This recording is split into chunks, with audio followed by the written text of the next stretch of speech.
Isang mapagpalang umaga muli sa ating lahat na mga minamahal kong taga-subaybay at sa aking mga kaibigan at mga kapatid sa Panginoon.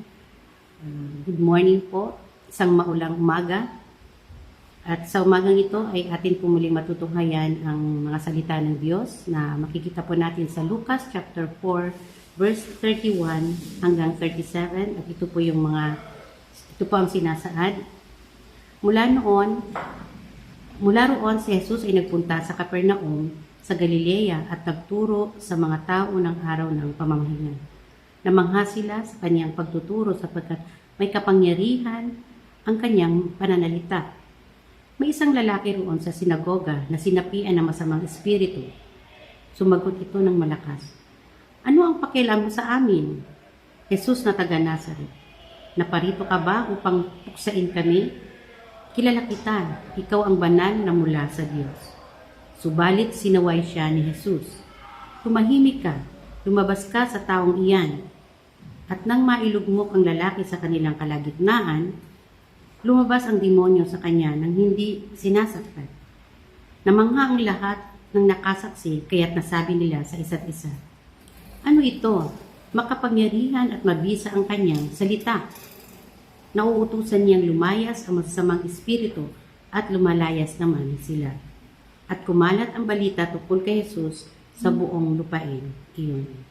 Yan. Purihin po ang pagkabasa ng kanyang mga salita sa umaga nito. Yan, gaya nga po ng ating natunghayan, ang gaya ng ating nabasa,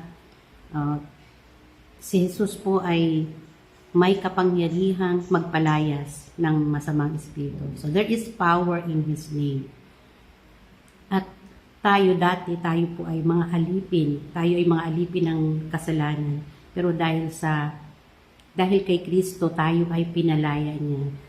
Dahil sa kanyang kamatayan doon sa krus, tayo ay nakalaya mula sa pagkaalipin sa kasalanan.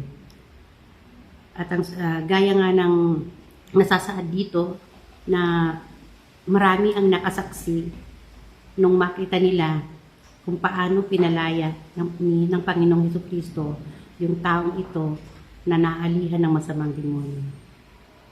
At bilang mga mananampalataya, naniniwala tayo sa kapangyarihan kayang gawin ng Panginoon. Kung alam natin sa ating sarili na hindi pa rin tayo nakakalaya, alipin pa rin tayo ng ating mga kasalanan, lumapit tayo kay Jesus sapagkat si Kristo lamang yung may kapangyarihan na magpalaya sa atin. Hindi na tayo alipin ng kasalanan sapagkat tayo ay malaya na. Tinubos na tayo ng kanyang dugo.